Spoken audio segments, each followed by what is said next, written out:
Alors, les seins sont beaux, magnifiques. Et je vous jure, tout le monde aime les seins. Les hommes, les femmes elles-mêmes, même les bébés aiment les seins. C'est les symboles de la féminité et de la vie. Ils peuvent être gros, petits, espacés, en gouttes de larmes, athlétiques. Ils présentent plusieurs diversités. Évidemment, les seins changent au fil du temps avec l'âge, la maternité ou même l'allaitement. Donc, certains changements doivent immédiatement alerter parce que un simple détail ignoré peut parfois cacher un cancer de sein, surtout en développement. Je suis Dr Mwanga avec plus de 8 ans d'expérience en médecine clinique et dans cette vidéo cruciale, je vais vous montrer les 7 signes visibles à ne jamais négliger. Des signes simples que vous devez connaître et qui peuvent littéralement sauver une vie. D'ailleurs, le 7e signe est le plus ignoré de beaucoup de femmes. Prenez le temps alors de regarder ceci jusqu'à la fin. C'est l'information la plus importante que vous verrez cette année. Alors, le premier signe, c'est une boule, une masse. C'est le plus connu. C'est les signes les plus évidents, c'est vrai. Mais attention, toutes les boules ne sont pas cancéreuses. Certaines sont des kystes ou des nodules bénins. Le point à retenir ici, si vous ressentez une masse dure, irrégulière et fixe, souvent indolore, surtout si elle persiste après vos règles, consultez sans tarder. Un examen clinique ou une échographie permettra d'en savoir plus. Mieux vous consulter pour rien que d'attendre pour quelque chose.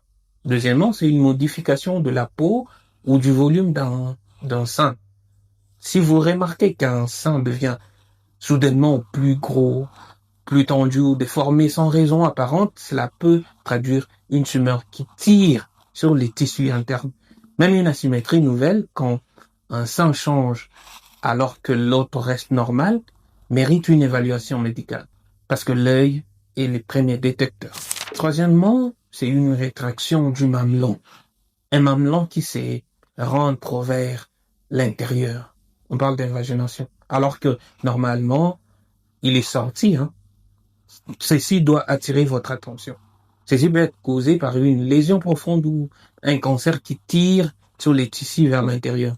Ce signe est souvent discret, c'est pourquoi il faut bien connaître votre sein. Et ensuite, comme 4e signe, c'est des écoulements normaux au niveau du mamelon. Ceci ne doit pas être banalisé.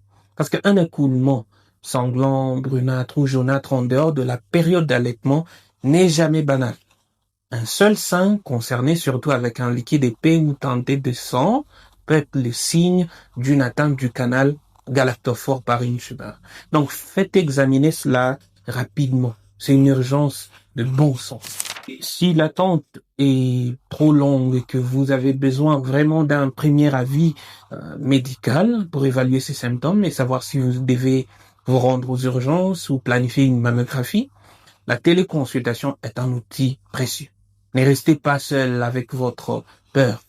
C'est là que Medico et Clinics intervient pour vous connecter rapidement à un médecin depuis le confort de votre maison et obtenir un conseil professionnel, sans conflit d'intérêt, et ne jamais laisser le doute s'installer.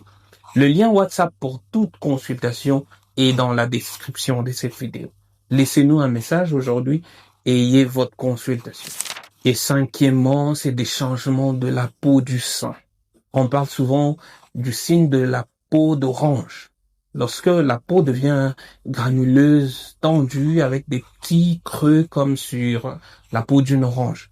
Ce phénomène traduit une obstruction lymphatique souvent liée à un cancer inflammatoire du sang. Une rougeur persistante, un épaississement de la peau ou une sensation de la chaleur doivent aussi alerter. Et sixièmement, c'est une douleur inhabituelle ou persistante. Même si la douleur n'est pas le symptôme le plus fréquent du cancer du sein, toute douleur localisée persistante, sans cause apparente, doit être examinée. Surtout si elle s'accompagne d'un autre de signes que nous avons cités. Une douleur qui ne passe pas, c'est les corps qui vous parlent et qui souffrent normalement. Et en dernier, c'est une boule ou un ganglion sous les selles. Okay? Le cancer du sein peut parfois se manifester d'abord par un ganglion axillaire. Si vous sentez une petite masse dure, non douloureuse sous les selles, c'est peut-être le signe d'une atteinte ganglionnaire précoce. Et ne laissez jamais ces signes passer inaperçus lors de votre consultation. Alors, ces 7 signes ne signifient pas toujours qu'il s'agit d'un cancer, mais ils doivent toujours être pris au sérieux. Retenez ceci, plus un cancer du sein est détecté tôt, plus les chances de guérison sont élevées, jusqu'à 90% à un stade précoce selon l'OMS. C'est pourquoi cette information est si précieuse. Alors écoutez votre corps, observez vos seins régulièrement et consultez surtout dès que quelque chose vous semble anormal. Ne cédez jamais à la peur de déranger. Votre santé passe avant tout. Si vous avez des doutes, des questions sur votre santé, prenez rendez-vous directement sur Medico Clinics parce que c'est les gestes qui sauvent. Partagez massivement cette vidéo, elle pourrait sauver une vie et c'est un geste citoyen essentiel. À très bientôt.